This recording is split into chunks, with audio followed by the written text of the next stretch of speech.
DPR akhirnya menyerahkan draft Undang-Undang Cipta Kerja kepada Presiden Joko Widodo. Naskah final Undang-Undang Cipta Kerja diserahkan oleh Sekjen DPR dan diterima oleh perwakilan pemerintah di kantor Sekretariat Negara Jakarta.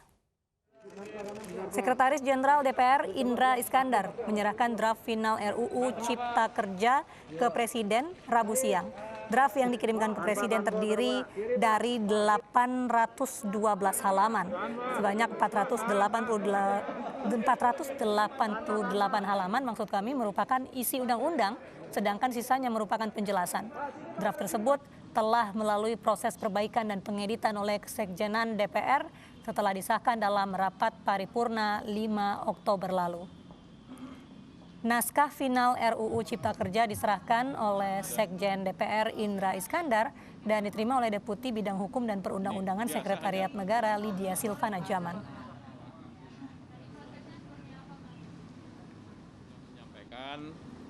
Berdasarkan penugasan dari pimpinan DPR, RUU tersebut sudah kami serahkan kepada Sekretariat Negara dan sudah diterima dengan baik. Saya kira itu ya. Draft Omnibus Law berubah menjadi 812 halaman setelah diperbarui oleh DPR. Selain itu, anggota DPR pun memastikan perubahan jumlah halaman tersebut tidak mengubah substansi Undang-Undang Cipta Kerja.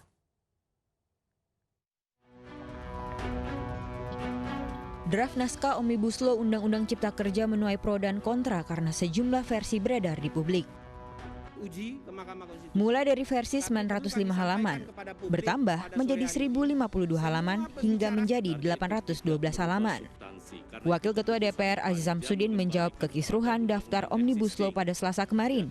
Ia mengatakan draft tersebut sedang dirapikan. Ia juga meminta jika ada pro kontra di masyarakat dapat diajukan melalui Mahkamah Konstitusi. Kami menyadari simpang siur dan pandangan yang berbeda ini tentu membuat suatu penafsiran dalam pasal. Dalam waktu 30 hari, Presiden akan mengeluarkan dalam hal ini sebagai Kepala Pemerintahan mengeluarkan LBN dan secara otomatis undang-undang ini berlaku. Dan bagi sahabat-sahabat dan masyarakat yang masih pro dan kontra, ada mekanisme konstitusi yang dibuka oleh aturan-aturan konstitusi kita melalui mekanisme Mahkamah.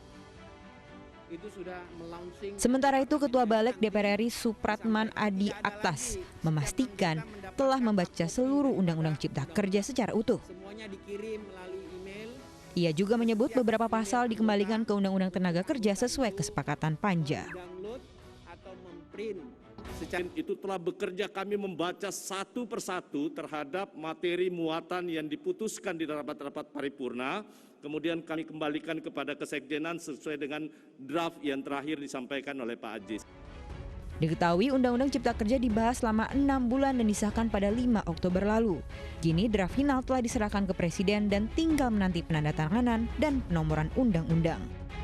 Dari Jakarta, Tim Liputan iNews melaporkan.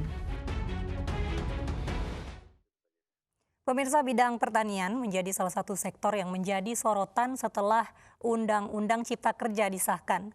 Lalu bagaimana Kementerian Pertanian menanggapi hal ini? Kita akan membahas manfaat Undang-Undang Cipta Kerja pada pertanian Indonesia dengan staf ahli Kementan RI Bapak Bambang Wahyu Dwiantoro. Ya, selamat malam Bapak Bambang.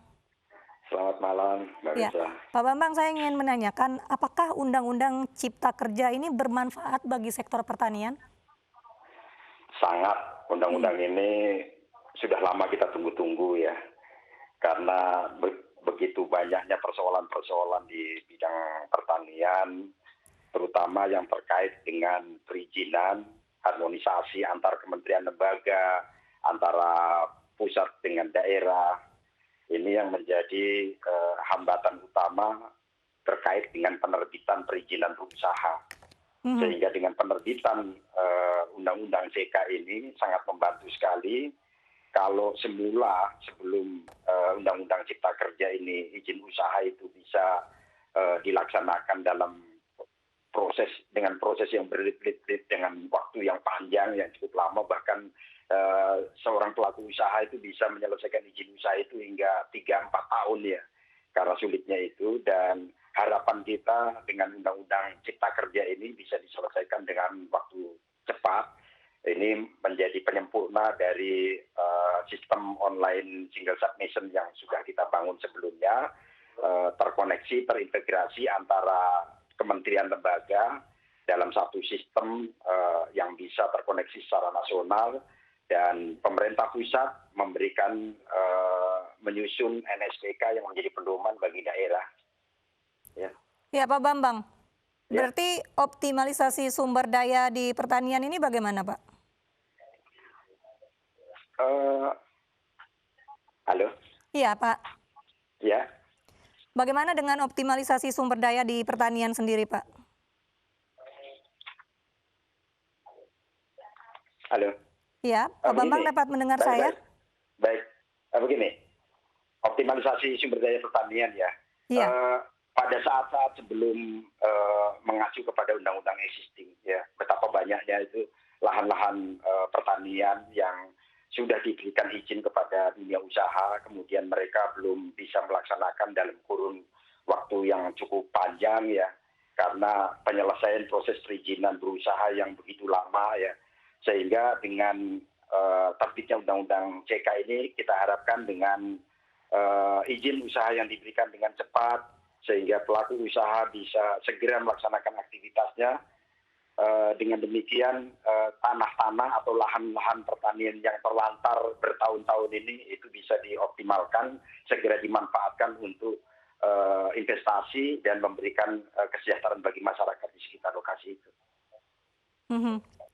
Ya, Pak Bambang, bagaimana bisa disebut bahwa undang-undang ini akan mendorong kemajuan UMKM di Indonesia, Pak? Ya, halo. Iya, Pak. Pak Bambang. Ya, halo. Ya, Pak. Bagaimana bisa disebut bahwa Undang-Undang Cipta Kerja ini akan mendorong kemajuan UMKM di Indonesia, Pak? Beberapa regulasi yang terkait kemudahan usaha kecil ya. Saya berikan contoh misalnya saat mengacu kepada undang-undang existing, layanan pemerintah, kewajiban pemerintah untuk melakukan pendaftaran kepada pelaku-pelaku usaha di bidang pertanian, perkebunan, hortikultura, usaha ternak, yang selama ini diserahkan kepada Pemda. Pemda juga lambat merealisasikan. Saya berikan contoh di bidang perkebunan. Sampai dengan hari ini itu tidak lebih dari 10% areal-areal kebun-kebun rakyat yang sudah didaftar oleh Pemda. Nah, dengan Undang-Undang Cipta Kerja ini, pemerintah pusat menyusun NSPK menjadi bekal bagi pemerintah daerah. Sebenarnya tidak mengambil kewenangan dari pemerintah daerah, tetapi menyusun NSPK menjadi pedoman bagi daerah, sehingga perizinan usaha di sektor pertanian, terutama yang terkait dengan pengusaha kecil, petani kecil, termasuk pengusaha menengah itu bisa lebih mudah. Itu yang sedang diupayakan melalui Undang Cipta Kerja ini ya.